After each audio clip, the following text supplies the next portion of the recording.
Bismillahirrahmanirrahim. Assalamualaikum warahmatullahi wabarakatuh.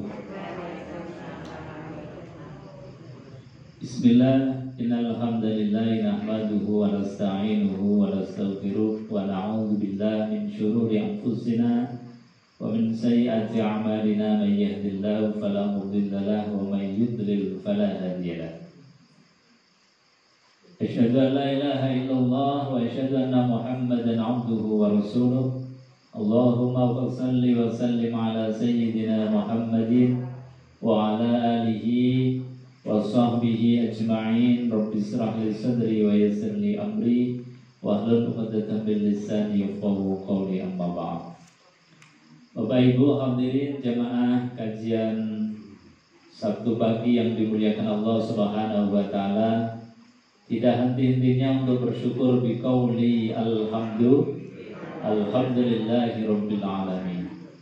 Kita ditakdir kembali oleh Allah Subhanahu wa taala di pagi yang cerah, di pagi yang indah ini untuk bisa menghadiri majelis ilmu, majelis ta'lim, majelis yang di dalamnya mengajarkan dan diajarkan ayat-ayat Allah, kalam Allah Subhanahu wa taala.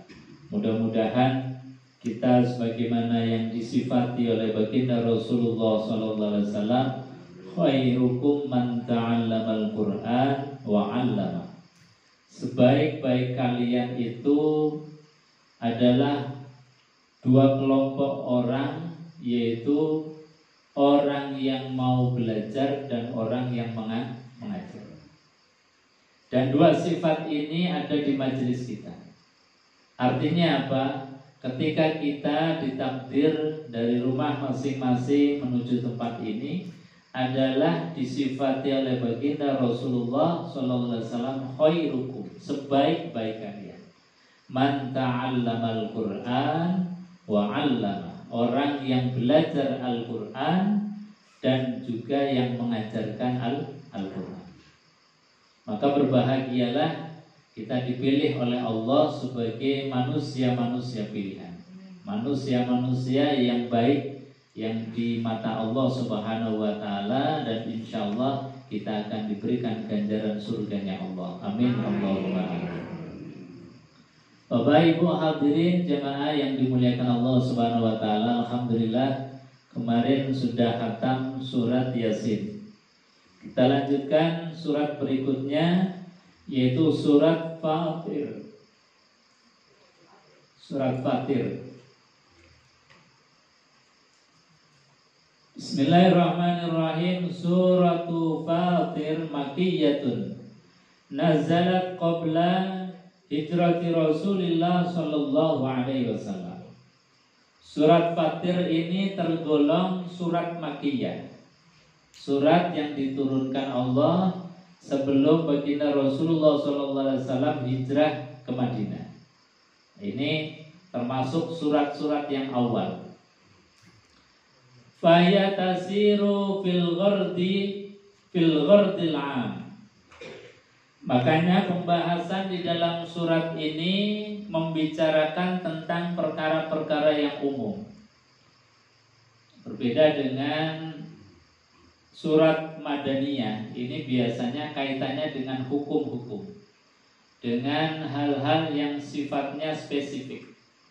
Tetapi dalam surat Makkiyah ini lebih kepada pembicaraan atau mengajarkan perkara-perkara yang umum. Alladzi nazalat min ajrihil ayatil makkiyah. Ini sebagaimana kebiasaan dari ayat-ayat Makkiyah.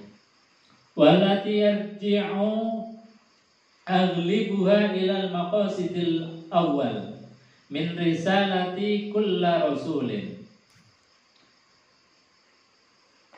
Dan di dalam surat Fatir ini menceritakan tentang tujuan-tujuan awal di mana Allah mengutus para nabinya, para rasulnya.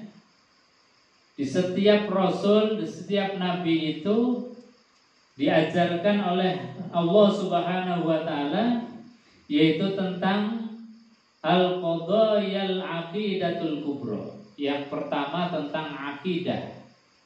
Akidah yang menjadi pondasi, landasan kita untuk beribadah kepada Allah, untuk kenal Allah Subhanahu wa Ta'ala. Ini setiap nabi, setiap rasul pasti yang diajarkan pertama kali adalah aqidatul kubro. Jadi akidah yang besar, akidah yang menjadi pondasi. Makanya kemudian di dalam ilmu hukum, awwal wajibil 'alal insani ma'rifatul ilahi bistiqoni. Kewajiban pertama manusia itu adalah kenal dengan Tuhannya dengan seyakin-yakinnya. Ini adalah kewajiban pertama. Dan ini adalah risalah yang dibawa setiap nabi. Dari mulai Nabi Adam sampai dengan Nabiullah Muhammad sallallahu alaihi wasallam, membawa ajaran aqidatul kubro, akidah yang benar, akidah yang sahih, akidah yang hanya mentauhidkan Allah Subhanahu wa Ta'ala. Juga ad-da'watu ila tauhidillah, dakwah untuk mentauhidkan Allah. Kalau tadi pondasinya adalah akidah, kemudian didakwahkan.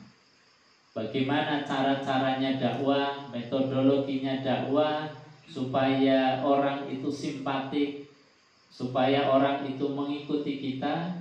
Sebagaimana Allah berfirman di dalam Al-Qur'anul Karim, lam yakunil ladzina kafaru min ahlil kitab wal musyrikina munfaqina hatta ta'tiyahumul bayyinah.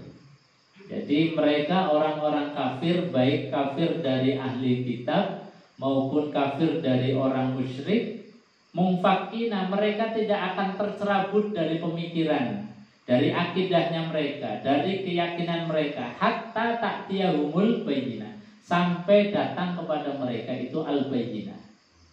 Al-bayyinah itu apa? Rasulun minallah yatslu suhufan mutahharah, yaitu nabi, rasul yang membacakan Al-Qur'anul Karim yang sifatnya suci. Dan setelah nggak ada nabi, nggak ada rasul, kewajiban kita melanjutkan perjuangan, melanjutkan risalah para nabi, yaitu apa? Membacakan Al-Qur'an. Bahwa Al-Qur'an ini bukti yang sangat konkret, logika yang sangat sahih, pemaparan dan logika yang sangat masuk akal untuk mentauhidkan Allah Subhanahu wa Ta'ala. Jadi benar-benar Al-Qur'an itu menggiring kita, menjadikan akal dan pikiran kita itu sehat.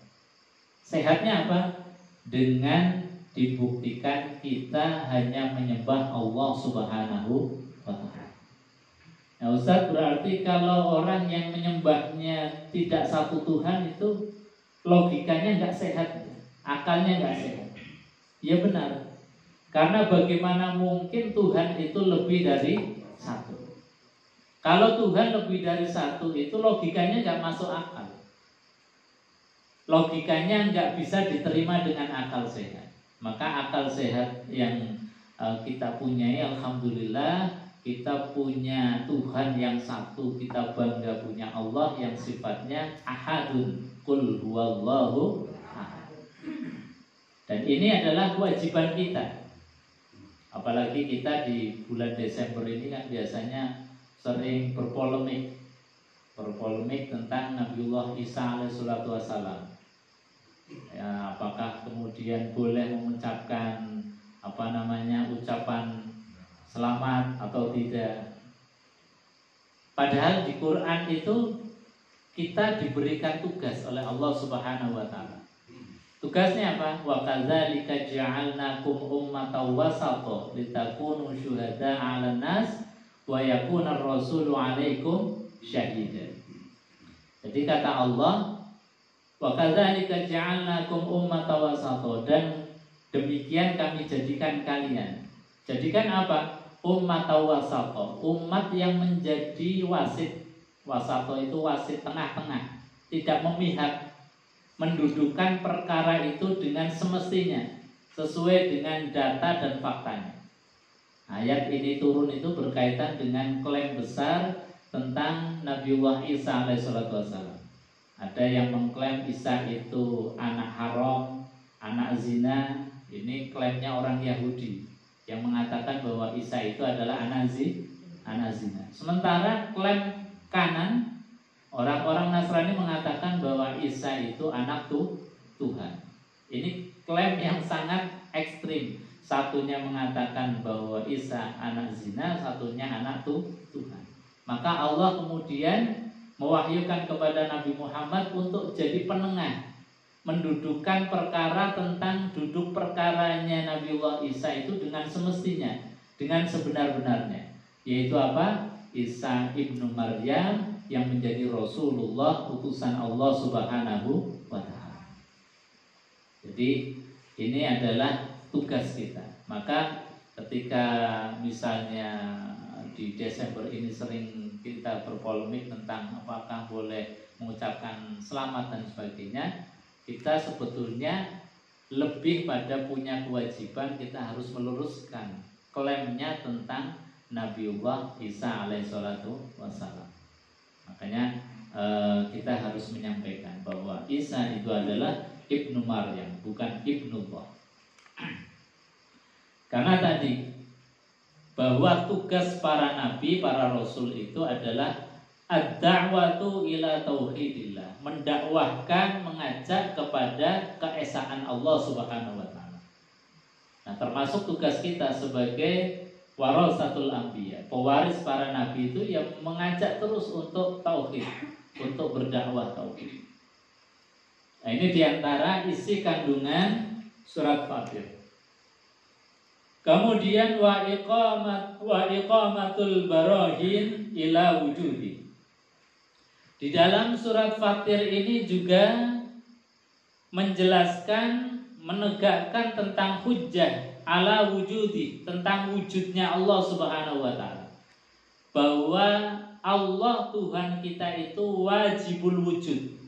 Jadi wajib adanya. Tidak mungkin enggak ada. Enggak ada kok menciptakan sesuatu yang ada, itu enggak mungkin. Sebagaimana logikanya orang-orang ateis yang enggak percaya terhadap Tuhan, bahwasanya alam semesta ini wujud dari ketiadaan. Ini kan sesuatu logika yang enggak masuk nalar. Sesuatu yang ada diadakan oleh sesuatu yang tidak ada. Ini jelas nggak bisa dinalar dengan pikiran sehat kita. Maka yang mengadakan sesuatu yang sudah kadung ada, alam semesta ini beserta isinya, termasuk kita manusia, berarti yang mengadakan itu adalah zat yang wajibul wujud, zat yang wajib adanya.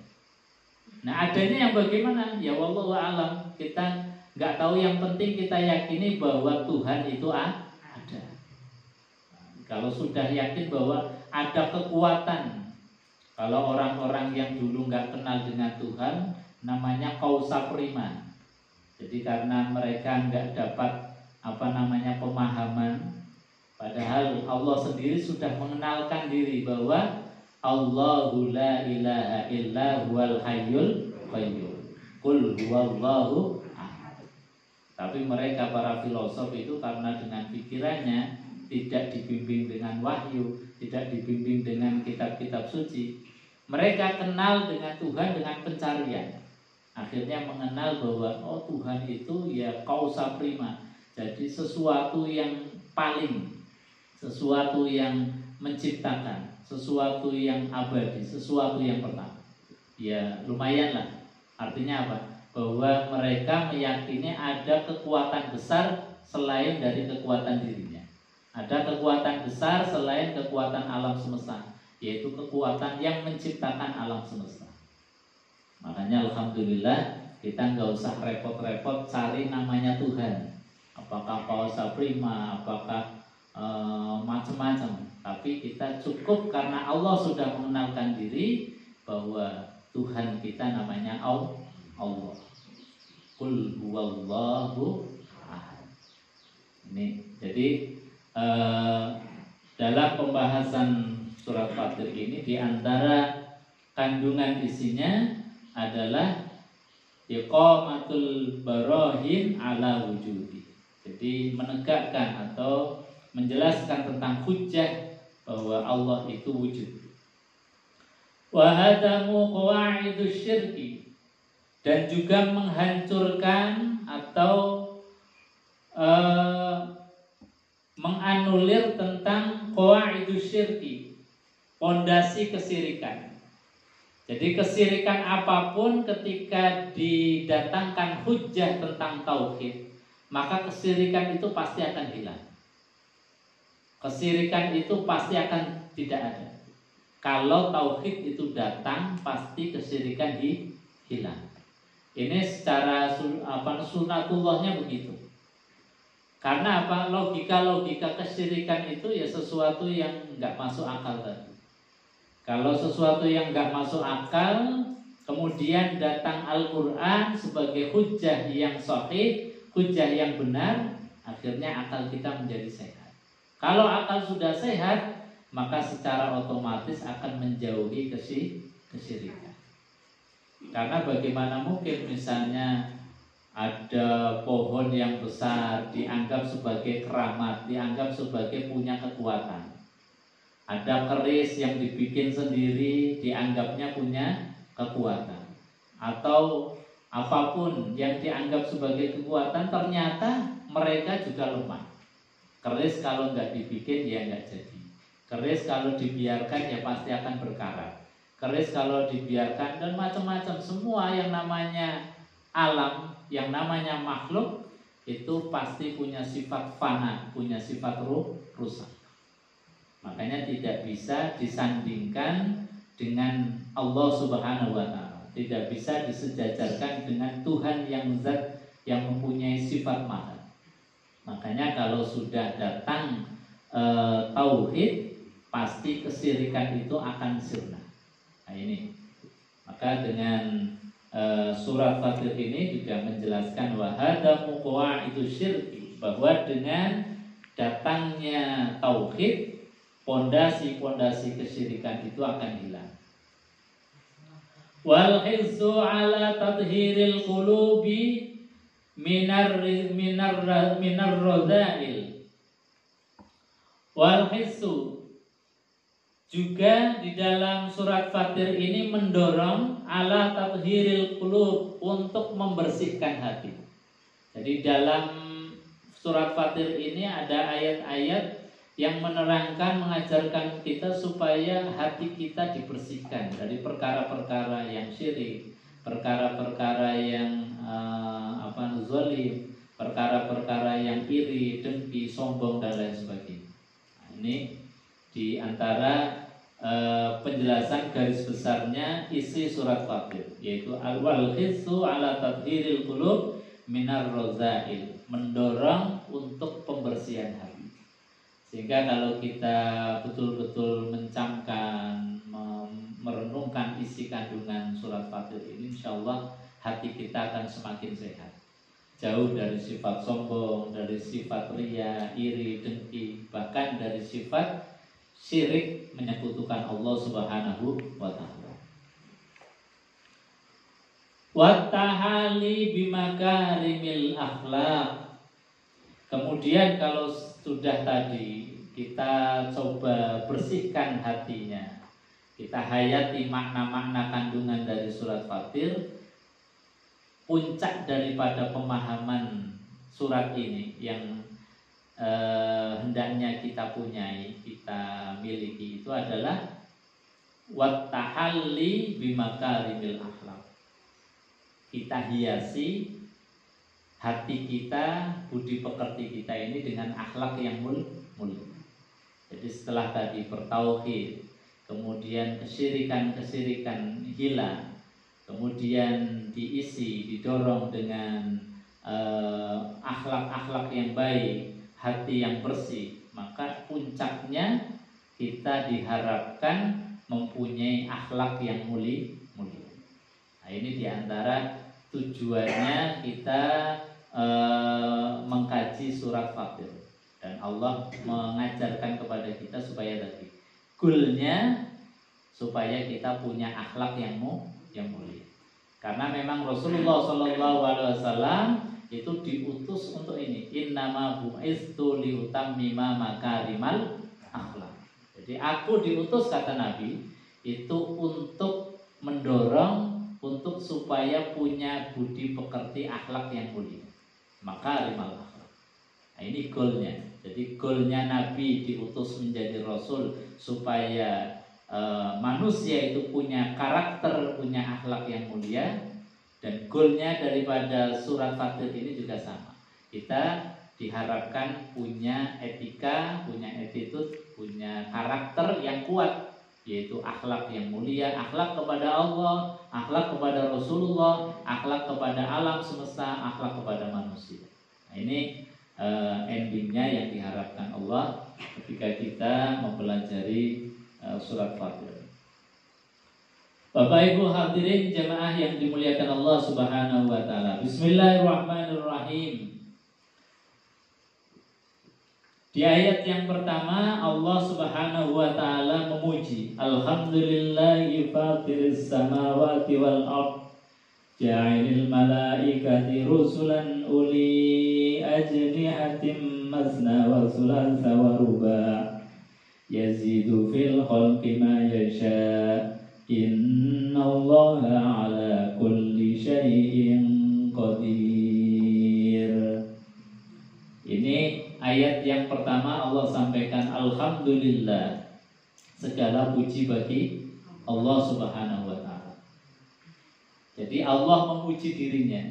Ini namanya hamdu qadim li qadimin. Pujiannya Allah kepada Allah sendiri. Dan ini banyak sekali di ayat-ayat di dalam Al-Quran Allah memuji dirinya sendiri. Dan ini puncak pujian, karena memang pujian itu haknya Allah, bukan haknya makhluk. Allah memuji dirinya dengan satu sifatnya Allah, yaitu apa? Fatiris samawati wal ardh, pencipta langit dan bumi. Makanya surat ini dinamai surat Fatir karena di antara ayat yang pertama adalah menjelaskan tentang sifatnya Allah Subhanahu wa taala, yaitu Fatir. Fatir itu artinya pencipta. Allah memuji zatnya yang punya sifat Fatiris samawati wal ardh, pencipta langit dan bumi.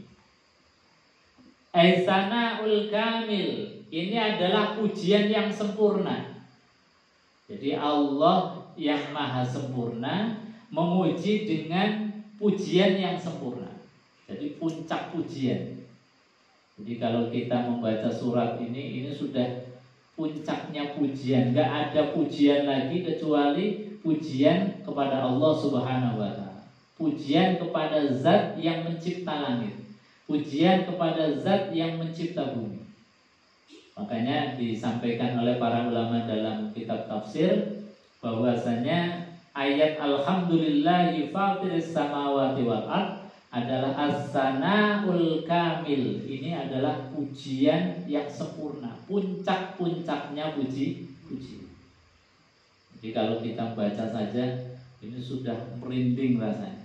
Berarti kita sedang mengucapkan kalimat puncak daripada pujian. Pujiannya Allah kepada Allah sendiri. Wa zikril hasan.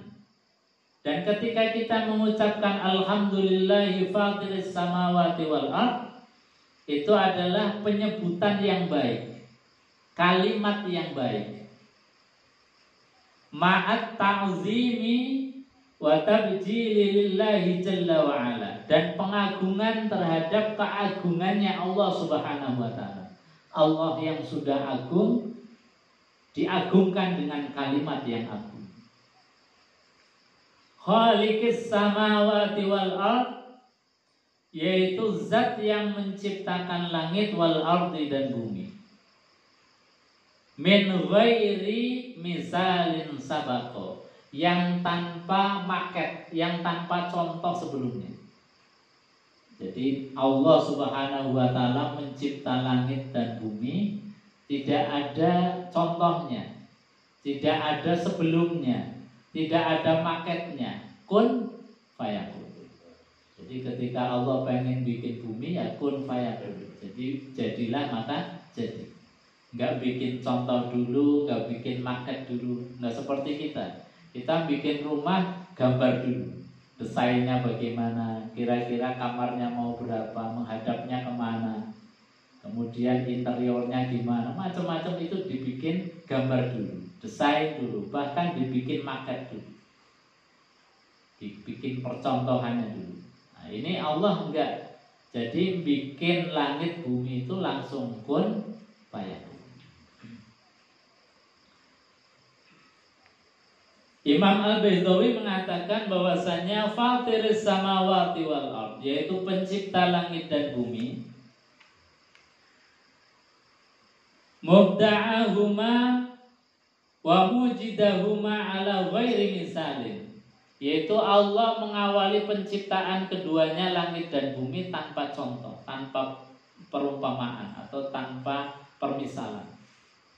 Jadi yang nggak ada pendahulunya, nggak ada contohnya. Ini luar biasanya Allah, zat yang mencipta langit dan bumi, dicipta dengan tanpa gambaran, tanpa contoh. Ajilil malaikati rusulan, yang menjadikan malaikat-malaikat. Jadi sifatnya Allah di samping yang mencipta langit dan bumi, juga yang mencipta, yang menjadikan malaikat-malaikat itu rusulan, menjadi rusul, menjadi utusan Allah, menjadi orang-orang yang diutus mengantarkan wahyu kepada para nabi, yang diutus untuk sesuai dengan perintah Allah. Ada malaikat yang diperintah untuk jaga arus, ada malaikat yang diperintah untuk nyatat amal-amal manusia, ada yang diperintahkan untuk menjaga surga, menjaga neraka, ada yang diutus untuk merahmati makhluk, ada yang diutus untuk menurunkan hujan dan lain sebagainya. Ini namanya ja'ilil malaikati rusulan. Allah zat yang menjadikan malaikat-malaikat itu sebagai utusannya Allah untuk menyelesaikan perkara-perkaranya makhluk. Di samping juga menyampaikan wahyu yang Allah sampaikan melalui malaikat, kemudian disampaikan kepada para nabi dan para rasul. Malaikat itu yang bagaimana? Uli ajnihatin masna wa sulasa wa ruba. Malaikat-malaikat yang disifati punya sayap masna wa sulasa wa ruba. Ada yang punya sayapnya 2, ada yang punya sayapnya 3, ada yang punya sayapnya 4. Ini macam-macam tingkatannya malaikat. Bahkan dalam sebuah hadis Rasulullah SAW, ketika Rasul itu Isra dan Mi'raj, waqad ra'a Rasulullah SAW Jibrila Lailatal Isra. Jadi Nabi SAW ketika malam Isra dan Mi'raj itu melihat Jibril yang dengan atau mempunyai banyak sayap, walahu sittu mi'ati janahin, yaitu 600 sayap. Ini malaikat Jibril. Jadi sayapnya itu 600. Nah, karena memang pemimpinnya malaikat, ya tentu beda dengan malaikat-malaikat yang lain. Kalau malaikat yang biasa itu tadi disifati masna wa sulasa wa ruba, 2, 3 atau 4 sayap. Itu umumnya malaikat. Tapi malaikat Jibril ini dalam sebuah hadis disampaikan walahu sittu mi'ati janahin, mempunyai 600 sayap. Jadi tingkatan-tingkatan malaikat juga mungkin bisa dilihat dari sayapnya. Semakin banyak sayapnya itu berarti tingkatannya lebih tinggi.